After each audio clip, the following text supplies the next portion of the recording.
شماری از نمایندگان مردم ولایت غزنی در ولس جرگه میگویند که ناامنی ها در مناطق امن این ولایت گسترش یافته است.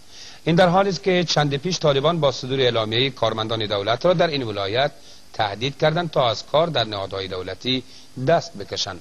مخالفان مسلح دولت از چند است که راههای مواصلاتی شماری از ولسوالی‌های این ولایت را که در مقایسه با دیگر مناطق امن‌تر بود نیز بستند. به نظر می رسد که مخالفان مسلح دولت در ولایت غزنی بر تطبیق اعلامیه منتشر شده قبلی خود پافشاری دارند. آنان با بستن راههای مواصلاتی شماری از ولسوالی‌های این ولایت نشان دادند که با کس شوخی ندارند. نیروهای امنیتی و مقام‌های محلی در این ولایت اما تاکنون در برابر این تحرکات هیچ گونه واکنشی نشان ندادند.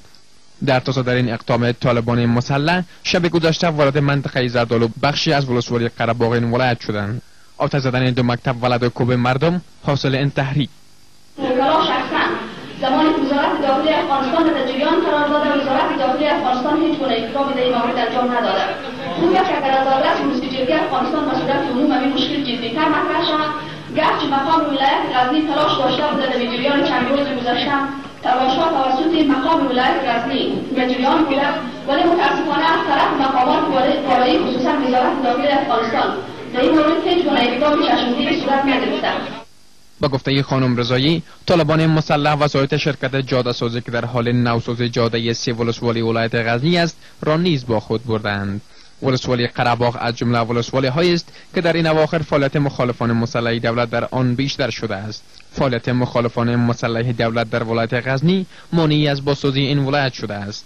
این در حالی است که شهر غزنی به عنوان پایتخت فرهنگ جهان اسلام در سال 2013 انتخاب شده است.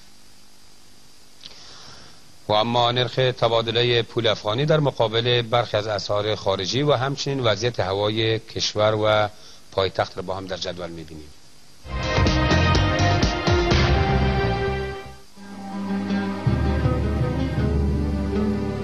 $1 امریکایی خرید 46 افغانی و 10 پول، فروش 46 افغانی و 20 پول.